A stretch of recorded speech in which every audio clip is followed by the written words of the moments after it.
네, 6.3 지방선거 본투표가 오후 2시를 넘어선 현재 48.9%를 기록하고 있습니다. 이제 투표 종료 시간까지 이제 3시간 정도 남았는데요. 여야 양당 의원들 모시고 선거 결과 전망해 보겠습니다. 네, 민주당 김현정 중앙선대위 대변인, 국민의힘 박성훈 중앙선대위 공보단장과 함께합니다. 어서 오십시오. 안녕하세요. 네, 반갑습니다. 네, 두 분 모두 지금 중앙당 선대위에서 당직을 맡았기 때문에 굉장히 바쁘게 보내셨을 것 같은데 두 분 모두 어제 자정 어디서 보내셨습니까? 저는 지역구인 평택시 병에서 이제 마지막 피날레 유세하고요. 거기 이제 시민들과 이제 지지자분들 그리고 이제 출마자들하고 같이 이제 마지막 수고했다고 얘기하고 결기도 다지고 또 오늘 6시까지 끝난 게 아니기 때문에 계속 투표 독려하자 이런 결의 다지는 그런 시간이었습니다. 네, 어디서 네, 보내셨습니까? 저는 중앙선대위 공보단장과 당 수석대변인을 맡고 있다 보니까요. 부산과 지역구인 부산을 왔다 갔다 하면서 선거운동 기간 내내 임했습니다. 어제 마지막 유세를 부산시장, 박형준 시장과 공동 유세를 진행하고 올라오고 있었고요. 오늘 또 새벽부터 중앙선대위 회의를 여의도에서 진행을 했습니다. 예, 자 투표율이 또 집계가 됐나 보군요. 3시 기준 51.9%, 전국 기준 투표율 51.9%라는 점 전해드리겠습니다. 자, 이제 새벽 6시부터 시작된 본투표, 이제 3시간도 남지 않았는데 어쨌든 지난 지방선거보다는 추세가 높고요. 그렇습니다. 어떻게 보고 계세요? 이미 지난 지방선거의 50.9%보다도 3시 기준으로 51.9%면 이미 넘어갔는데 이게 사전투표가 이제 2014년도부터 시행이 돼서 4차례에 걸쳐서 사전투표가 이제 시행이 돼서 계속 사전투표율이 높아졌거든요. 그러니까 하나의 제도로 이제 안착이 된 것 같고 사전투표율이 높으면 따라서 이제 본투표율도 높아지는 경향이 있기 때문에 그런 것들이 이제 반영된 측면도 있는 것 같고요. 그리고 또 이제 이번에는 지방선거 외에도 보궐선거가 14곳에서 열리지 않습니까? 그 보궐선거가 열리는 곳에 투표율이 상대적으로 또 높게 올라가는 그런 경향도 있어서 투표율이 더 높아질 것 같고 아마도 2018년도에 60.2%였는데 그리고 이제 22년도가 50.9%였던 걸로 알고 있는데 아마 60% 안팎으로 이렇게 정리되지 않을까 예상이 됩니다. 네, 지금 말씀해 주신 대로 지난 8일 지방선거가 최종 투표율이 50.9%인데 지금 3시간 남은 상황에서 51.9%로 이미 넘겼고요. 이렇다 보니까 8년 전에 7회 60.2%도 넘기는 거 아니냐 이런 분석도 있는데 어떻게 보십니까? 네, 지금 추세라면 충분히 60%를 넘어설 수 있을 것 같고요. 저희가 분석할 때 지방선거 투표율이 60%를 넘어서면 보수, 진보, 양진영 결집이 이루어졌다라고 판단을 합니다. 그렇게 되면 그동안 보수에 실망했던 일부 지지자들도 적극적으로 투표장에 나오고 계시다는 뜻으로 저희는 해석을 하고 있고요. 특히 사전투표율 같은 경우는 그동안 사전투표율이 높을수록 보수층보다는 진보층에 유리하다라는 분석이 있었는데 사전투표가 제도화된 지금은 이제는 그런 공식은 더 이상 통용되지 않고 있습니다. 결국 이재명 정부의 오만과 독선, 폭주를 멈춰 세우기 위해서 유권자분들이 투표장에 나오고 계시다고 생각을 합니다. 결국 이재명 정부의 독선을 멈춰 세울 수 있는 것은 유권자 여러분의 한 표입니다. 지금 여러분이 투표하지 않으시다고 하면 이재명 정부의 오만과 폭주는 결국 면죄부를 얻게 될 것이고요. 우리 국민들이 바랐던 일상의 자유, 그리고 내 집과 내 재산을 지킬 수 있는 마지막 기회조차도 빼앗기게 될 것입니다. 투표하면 분명히 이긴다는 마음가짐으로 유권자 여러분, 국민의힘에 투표해 주시기 바랍니다.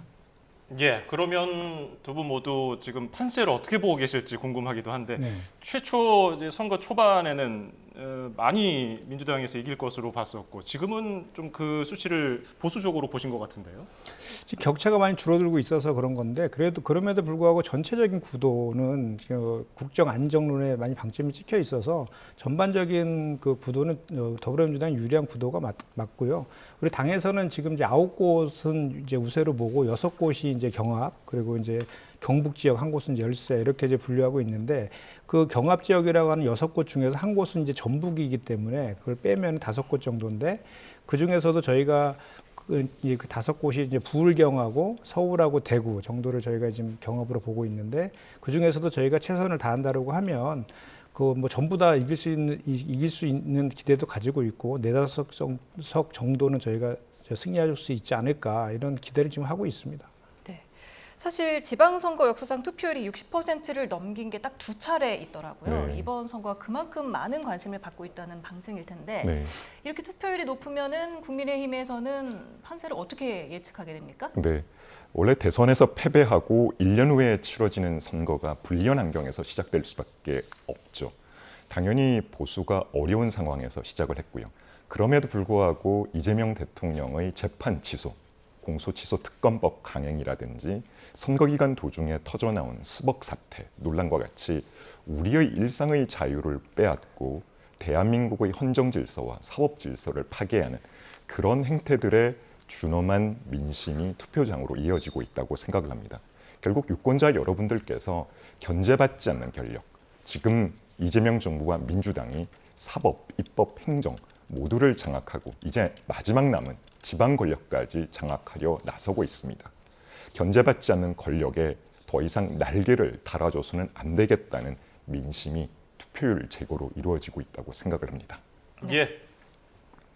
네, 그러면 격전지로 꼽히는 지역들을 하나씩 살펴보도록 하겠습니다.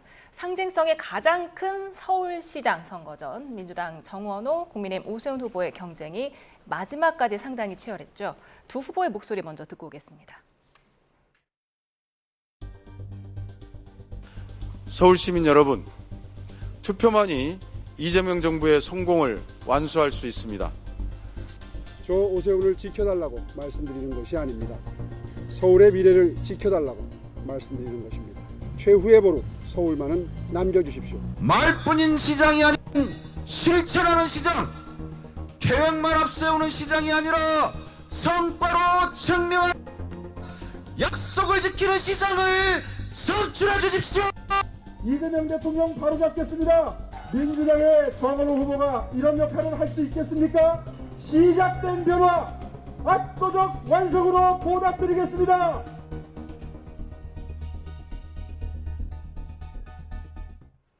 네, 지금 민주당 정원호 후보가 청계광장에서 마지막 유세를 하지 않았습니까? 네. 어떤 전략이었다고 보십니까?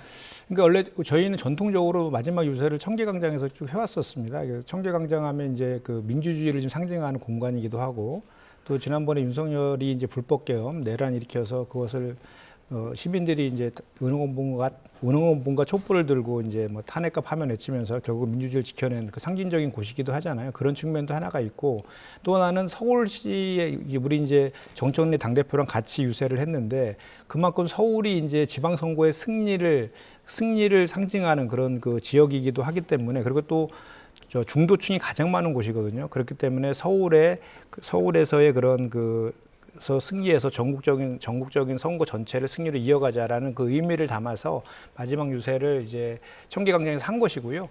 좀 전에 투표에 관련해서 우리 박 의원님께서 계속 말씀을 2차례 하셔서 말씀드리면 60%에 가까워지면 민주당에 유리하다라는 것이 전문가의 대체적인 평가이죠. 왜냐하면 보통은 보수층에서는 60대 이상들은 투표를 많이 하는 경향이 있는데 60%에 근접하면 40대, 50대 민주당이 강한 지지층이 투표를 많이 하는 경향은 그동안 보여왔습니다. 그렇기 때문에 또 그리고 사전투표도 상대적으로 적극 그 지지층들이 투표하는 성향이 있거든요. 그래서 이번에 이재명 정부의 성공을 바라는 그런 적극 지지층들이 사전투표에도 많이 나왔다. 그런 차원에서 보면 지금의 그 투표율의 그 경향을 봤을 때는 우리 더불어민주당에 좀 더 유리한 그런 그 결과가 나오지 않을까, 저는 그렇게 생각합니다. 예, 전국은 51.9%, 서울은 지금 3시 기준으로 52.7%인데 어제 오세훈 후보 신촌역 유세 어떤 의미가 있었습니까? 네, 저희가 서울 승부의 핵심은 결국 2030과 중도층이라고 생각을 합니다.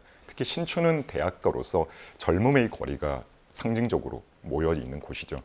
지금 2030들이 분노하고 있는 것은 이번 정부가 미래를 담보로 해서 청년들의 삶을 부숴버리고 있다는 점입니다. 청년들이 마주하고 있는 것은 가혹한 현실입니다. 전 월세난, 아무리 열심히 일해도 서울에 내 집 하나 마련할 수 없다는 그 절망감, 이런 부분들을 투표장으로 이끌어내는 것이 국민의힘으로서 가장 유효적절한 선택 그리고 전략이었고요. 그런 차원에서 오세훈 시장의 신촌 유세는 굉장히 효과적이었다고 생각을 합니다. 대장동 7,800억이라고 하는 천문학적인 개발 이익을 착취해 나간 그 사람들, 범죄 피의자들이 지금 거리를 활보하고 있습니다. 지금 우리의 청년들은 월세 그리고 전세난에 시달리고 있는 이 가혹한 현실 앞에 도저히 받아들일 수 없는 상황인 거죠. 이러한 점을 고려해서 오세훈 서울시장이 신촌을 마지막 유세지로 선택을 했다고 생각을 하고요. 이러한 청년들의 분노를 투표장으로 이끌어낸다라고 하면 분명히 서울시장 선거에서 승리할 수 있다고 생각을 합니다. 좀 전에 김 의원님이 투표율이 60% 육박할수록 유리하다라고 말씀을 하셨는데 지금은 2030, 특히 청년층의 보수화가 많이 언급되고 있습니다. 그만큼 청년들이 투표장을 찾고 있다는 뜻이기도 하고요. 그렇게 되면 국민의 힘에 든든하게 힘이 되지 않을까. 그렇게 저희는 분석하고 있습니다. 네, 오후 3시 기준 전국 투표율 51.9%라고 말씀을 드렸는데요. YTN 민심 스테이지 연결해서 보다 자세한 투표율 알아보겠습니다. 나와주십시오.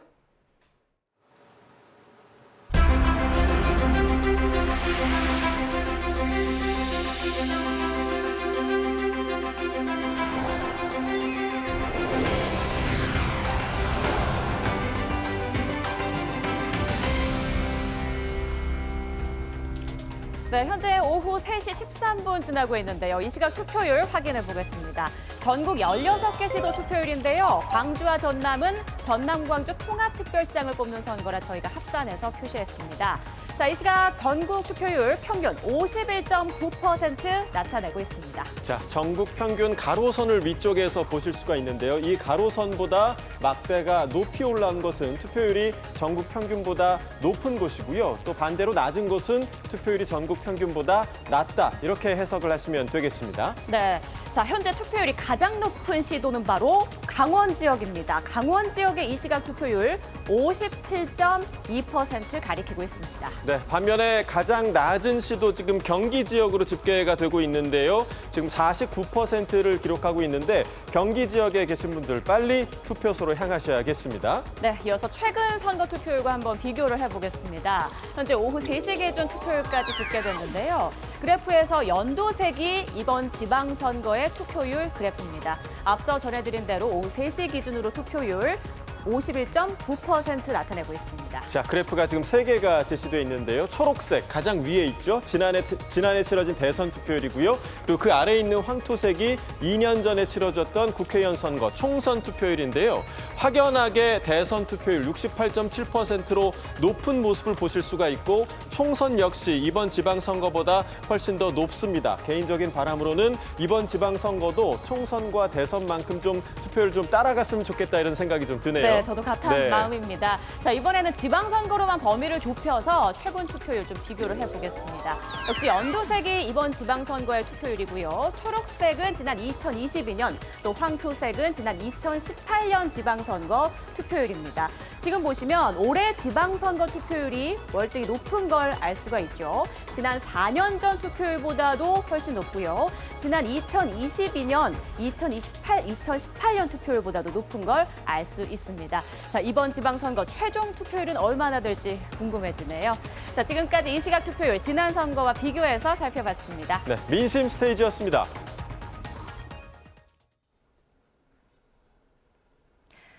네, 민심 캔버스입니다.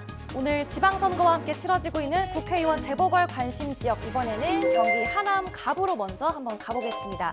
하남 갑은 추미애 후보의 경기도지사 출마로 공석이 됐죠. 인물 구도 이슈 가운데 인물 먼저 가보겠습니다.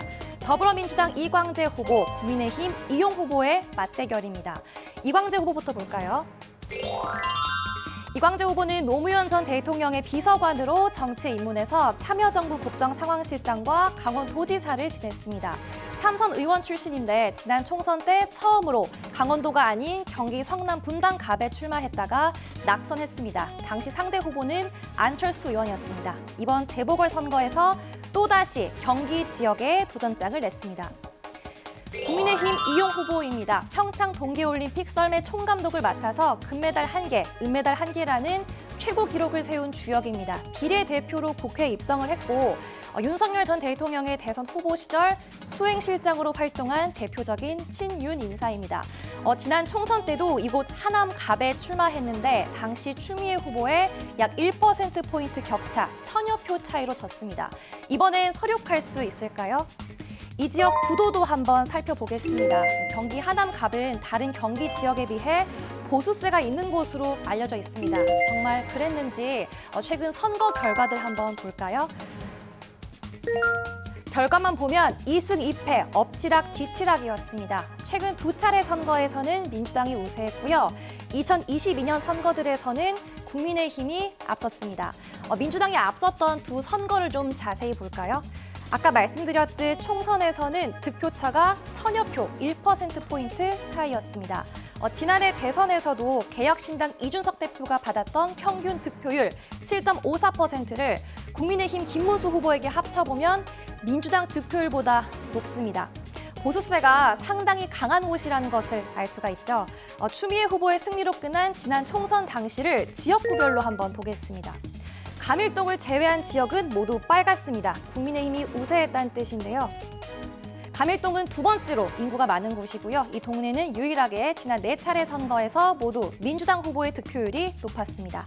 가장 최근 선거인 대선으로 가보겠습니다. 감일동 여전히 파란 가운데 빨간색이 더 많습니다. 특히 신장 이동은 하남시청과 하남스타필드가 있는 중심지인데요. 국민의힘 김문수 후보에게 더 많은 표를 줬습니다. 보수세가 가장 강한 곳은 여기 면적이 제일 넓은 춘궁동, 천연동입니다. 위례신도시가 있는 미래동도 빨간색 국민의힘 우세 지역이었습니다. 위례동과 감일동만 따로 떼서 볼까요? 모두 젊은 학부모가 많은 신도시인데 정치 성향은 사뭇 다릅니다. 위례동에는 서울 송파와 성남, 하남에 걸쳐 있는 위례 신도시가 있습니다. 참여정부에서 추진한 2기 신도시 가운데 하나죠. 감일동에는 이명박 정부의 보금자리 주택 3차 지구 중 하나인 감일 공공주택지구가 있습니다. 하남시에서 평균 집값이 가장 비싼 위례동은 보수인 국민의힘이 우세하고 감일동은 민주당의 지지가 센 곳입니다. 이 부동산 가격에 따른 계급 투표 성향을 여기서도 찾아볼 수 있습니다. 그럼 이곳 현재 투표율 한번 볼까요? 현재 투표율 53.9% 기록하고 있습니다. 투표 종료 3시간도 안 남았습니다. 시시각각 변하는 상황 저희와 계속 지켜보시죠. 지금까지 민심 캔버스에서 YTN 김다현입니다. 네, 앞서서 저희가 양당 의원들 모시고 선거 상황 알아보고 있었습니다. 지금 오세훈 서울시장 그리고 서울시장 후보, 정원호 서울시장 후보 얘기를 들어봤는데 지금 정원호 후보가 안전 이슈를 고리로 계속해서 공격을 이어갔거든요. 네. GTX 누락에 이어서 서소문 고가 붕괴 어느 정도 선거에 영향을 미칠 거라고 보십니까? 사실 서울시장 선거는 그동안 큰 이슈가 없었거든요. 근데 이번에 이게 안전 문제가 상당히 이슈화 될 것 같아요. 그래서 유권자들이 후보를 선택할 때 큰 그 포인트가 될 것 같다. 안전이라는 것이. 사실 오세훈 후보의 시장 재임 시절에 사고가 상당히 많았었어요. 뭐 이태원 참사부터 해갖고 강남역 침수도 있었고, 뭐 이렇게 반지하 침수된 것도 있고, 최근에는 뭐 싱크홀 붕괴도 있고요. 그다음에 최근에는 이제 그 삼성역 그 철근 누락 사건도 있었고 소소문 고가 뭐 붕괴 사건도 있었고, 근데 이런 많은 사고들이 있었는데 문제는 뭐냐면 이 사고가 났을 때에 그거를 대하는 그 오 후보의 그런 안전 불감증 그리고 무책임한 그런 태도들이 더 큰 문제로 시민들에게 비판을 받고 있다라는 것이죠. 그래서 그 시정의 가장 기본은 시민들의 생명과 안전을 지키는 것인데 이번에 했던 그 토론에서도 그 정원호 후보의 질문에 삼성역 가서 뭐하냐 이런 식으로 대꾸를 한다든지 또는 그 고가가 붕괴된 그 상태에 가서도 직무정지 상태이지만 이렇게 단서를 달면서 자기의 책임을 모면하는 태도 이런 것들은 분명한 간표 요인으로 작용할 것이다. 저는 그렇게 생각합니다. 예, 반론 들어볼까요? 네, 저는 민주당이 재난을 정쟁화하는 이런 태도가 가장 문제라고 생각을 합니다. 오세훈 서울시장이 서울시장으로 재임하는 동안 안전, 특히 서울 시민의 안전을 위해서 어마어마한 노력을 기울여 왔습니다. 그렇게 발생한 어떻게 보면 이 비극적 사고를 정치적으로 이용하고 정원호 후보 단톡방에 이게 우리에게 큰 호재라고 선거의 어떤 전략으로 활용하는 이런 부분들이 서울 시민들에게는 오히려 오만한 모습으로 비춰지고 있다라고 생각을 합니다. 저는 더 문제인 것은 이재명 대통령이 이 사고가 발생하고 사전투표 첫날 대규모 인력을 보내서 압수수색을 진행한 일종의 어떻게 보면 공권력을 활용해서 사유화하고 강권 선거를 진행했다고 저는 보고 있습니다. 이런 걸 통해 가지고 본인의 어떤 위선을 감추려고 하는 게 아닌가? 아니면 정원호 후보가 유흥업소 여종업원 외박 의혹이라든지 뭐 주폭 논란 이런 거를 덮기 위해서 비극적 사고를 오히려 이용하고 있다는 그런 의심을 금할 수 없고요. 이재명 대통령 이날 뭐 했습니까? 부산 자갈치 시장에 내려가서 회파티를 벌였습니다. 굉장히 위선적인 모습이고요. 이런 부분들을 종합해 볼 때 결국 안전을 정쟁의 도구로 본인의 표 계산의 이익으로 활용하려고 하는 이런 측면들이 오히려 서울 시민들에게 오만한 이재명 정부와 정원호 후보의 진면목을 보여주고 있다고 저희는 생각을 합니다. 이건 반박을 좀 해야 될 것 같은데 대통령이 경찰을 보내서 압수수색을 했다. 이건 명백한 허위 사실이죠. 그렇게 말씀하시면 절대로 안 되고요. 예, 그 서울에서 안전사고가 많이 난 것들은 사실이잖아요. 그거에 대해서 당시 시장이었던 오세훈 후보가 그거를 대하는 무책임한 태도들에 대해서 지적을 하고 있는 것이고 저희가 그 사고가 난 이후에 오히려 그 선거도 선거 운동도 자제하면서 선거에 이용하지 않으려고 하는 그런 노력들을 보였다는 거는 다 아시는 내용이고요. 또 오세훈 후보 같은 경우에는 지금 늘 그래요. 국민의힘도 마찬가지고 오세훈 후보도 마찬가지고 아주 막연한 그런 그 얘기들을 가지고 이렇게 상대 후보를 이제 비판하는 거로 일색을 하고 있거든요. 소위 말하는 네거티브를 하는 것이죠. 뭐 칸쿤이라든지 주폭 사건도 여성을 끌어들여갖고 마치 의혹이 사실인 것처럼 막 이렇게 아주 상대방 후보를 파렴치범으로 몰아가고 그러지만 실제로는 팩트가 다 확인이 돼가지고 소명까지 했음에도 불구하고 계속해서 반복적으로 준비되지 않은 후보다, 뭐 그 시정을 이끌어갈 수 없는 후보다 이런 막연한 주장들만 하고 계신데 정작 구청장은 12년 동안 오세훈 시장 10년 시정한 것보다 더 오래 했습니다. 그 정원호 후보가. 그리고 성과도 좋았고 3선까지 한 분이에요. 그리고 오세훈 후보는 지난 그 10년 동안 성과가 없어서 무능하다는 비판을 받고 있는 후보로서 그거에 대해서 대안까지 제시하면서 하고 있는 것이 정원호 후보다. 그렇기 때문에 이와 관련된 것은 서울은 그 국정 안정론에 더해서 그 오세훈 시정에 대한 심판론도 같이 있기 때문에 그것은 이번에 서울 시민들이 잘 판단해 주실 것이라고 저는 생각합니다. 네, 마지막으로 짧게 두 분께 대구 판세 좀 여쭤보고 싶은데요. 네. 지금 사전 투표율이 전국에선 제일 낮았는데 지금까지 투표율이 53.5%로 전국 평균 51.9%보다 높거든요. 네. 이렇게 되면은 어떻게 예상하십니까? 뭐 당연히 저희 보수층의 결집이 이루어졌다고 생각을 하고요. 방금 우리 김 의원님 말씀에 대해서 하나만 덧붙이도록 하겠습니다. 대통령의 정치적 중립 의무를 위반한 과거에 이렇게 심하게 선거에 개입한 대통령이 있었습니까? 오늘까지도 저질이라는 표현을 써가며 어떻게 보면 유체이탈 합법이죠. 본인과 민주당에 해야 될 말을 쏟아내고 있습니다. 이걸로 제가 정리를 하도록 하고요. 분명히 대구에서 그동안 국민의힘에 투표를 주저하셨던 분들조차도 투표에 나서고 계십니다. 저는 이게 박근혜 전 대통령의 등판으로 보수의 결집이 이루어지고 있다고 생각을 합니다. 대구라는 것은 보수의 심장이고요. 그동안 우리 대한민국을 든든하게 지켜온 버팀목과 같은 곳입니다. 그런 지역에서 어떻게 보면 다시 한번 기회를 보수에게 주고 있다고 생각을 합니다. 저희는 반드시 승리해서 보수의 자존심과 보수의 미래를 개척해 나가도록 하겠습니다. 네, 부산에는 저는 김부겸 후보가 신승을 해서 역사를 좀 만들어줬으면 좋겠다라는 생각이 듭니다. 사실 대구가 보수의 심장인 거 텃밭이고 국민의힘 후보로 나오면 무조건 찍어줬는데 그동안 지난 30년 동안 정치의 효능감을 전혀 보여주지 못하고 GRDP가 전국에서 거의 꼴찌 수준으로 계속 유지되고 있지 않습니까? 그래서 그런 문제들도 해결해야 되고 또 군공항 문제라든지 TK 통합의 문제 이런 것들을 해결하고 실질적으로 대구를 발전시키기 위해서는 대구 사람 김부겸 저희 더불어민주당을 보지 마시고 대구 사람 김부겸 그리고 이렇게 정치를 효능감 없이 한 그 대구 정치인들에 대한 심판 이런 걸 같이 해서 꼭 좀 이번에 역사를 좀 써주셨으면 또 지역구도 타파에도 상당히 의미가 있다 저는 그렇게 생각하고요. 그리고 대통령의 선거 개입 관련해서 잠깐 말씀드리면 윤석열 전 대통령은 지난 총선 때 4개월 내내 후보들과 같이 전국을 다니면서 민생 투어했습니다. 그거에 비하면 조족지혈이다 말씀드립니다. 제가 대구 상황 관련해서 하나 더 말씀드리면 그렇기 때문에 우리 대한민국의 대표적인 경제 전문가죠. 전 경제부총리 오히려 추경호 후보가 더 적절하고 대구 시민들이 지지를 얻을 수 있다라고 생각을 합니다. 예, 두 분의 뜨거운 말씀 여기서 줄이겠습니다. 민주당 김현정 중앙선대위 대변인, 국민의힘 박성훈 중앙선대위 공보단장이었습니다. 고맙습니다. 감사합니다. 감사합니다.